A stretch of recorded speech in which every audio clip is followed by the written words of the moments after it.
বিশাল বড় একটা স্টেপ আমাদের তরফ থেকে 2 বছর ধরে আমরা এই ছবিটির সাথে আছি। বঙ্কিমবাবু তো শুধুমাত্র আমাদের পশ্চিমবাংলার নন, আমি মনে করি ভারতবর্ষের একজন যাকে নিয়ে আমরা গর্ববোধ করি, সেরকম একজন মানুষের জন্মদিন।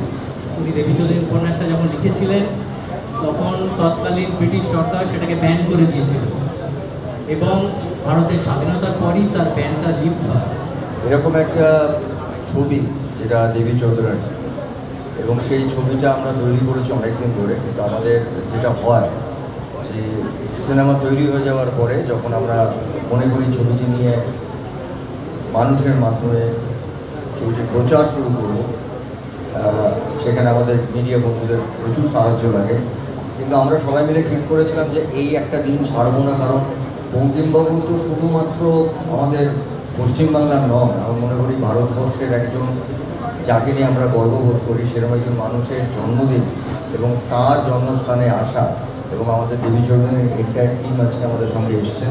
অনেকেই আসতে পারেননি, কিন্তু বেশিরভাগ যারা ইম্পর্টেন্ট শিল্পী তারা সবাই এসছেন, কারণ আমাদের সবাই মনে হয়েছিল যে আজকের থেকে আমরা আমাদের প্রচারের যে জার্নি আমরা বলি, যেটা আমাদের শুরুয়াত বলি, সেইটা আমরা শুরু করবো আজকে এখানে। কারণ এই সময়টা আমাদের কাছে খুব ইম্পর্ট্যান্ট, এই দিনটা আমাদের কাছে খুব ইম্পর্ট্যান্ট। তো এরকম একটি উপন্যাস নিয়ে কাজ করা আজকের দিনে আমার মনে হয় এটা খুব প্রয়োজন। কারণ যেখানে আমরা দাঁড়িয়ে আছি এক্ষুনি, এখানে সারা ভারতবর্ষে প্যান ইন্ডিয়ান ফিল্মের কথা বলা হচ্ছে।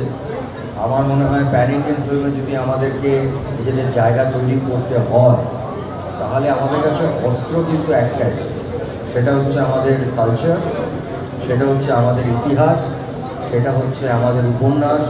তো আমি এই ছবিটা বাংলা ভাষায় হয়েছে ঠিকই, কিন্তু আমার মনে হয় এই ছবিটার যেটা সবথেকে ইম্পর্টেন্ট জায়গা, যে এই ছবিটি যে কোনো ভাষার মানুষ দেখলে তারা বুঝতে পারবেন যে এই ছবিটা কী।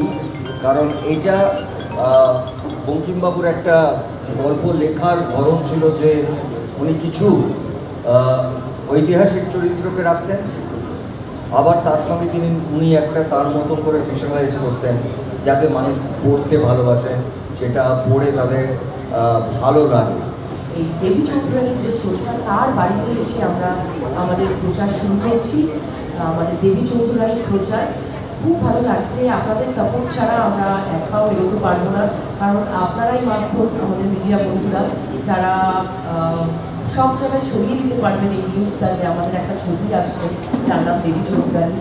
আর আমি ভীষণভাবে কৃতজ্ঞ আমাদের পুরো দেবী চৌধুরানীর টিমের কাছে। সবাই ভীষণ পরিশ্রম করে কাজটা করেছি। তো আপনাদের আশীর্বাদ চাই, আর আমি চাইবো আপনারা সবাইকে বলবেন। পুজোতে রিলিজ হচ্ছে 2025-এ।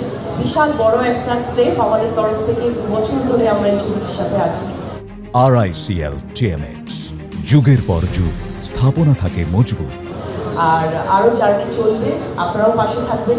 থ্যাংক ইউ সো মাচ এতটা দূর আসার জন্য। সুন্দর একটা অকেশন, কারণ আজকে হচ্ছে আপনারা দেখতেই পাচ্ছেন ঋষি বঙ্কিমচন্দ্র চট্টোপাধ্যায়, সাহিত্য সম্রাট বঙ্কিমচন্দ্র চট্টোপাধ্যায়, ওনার 187তম জন্মদিন।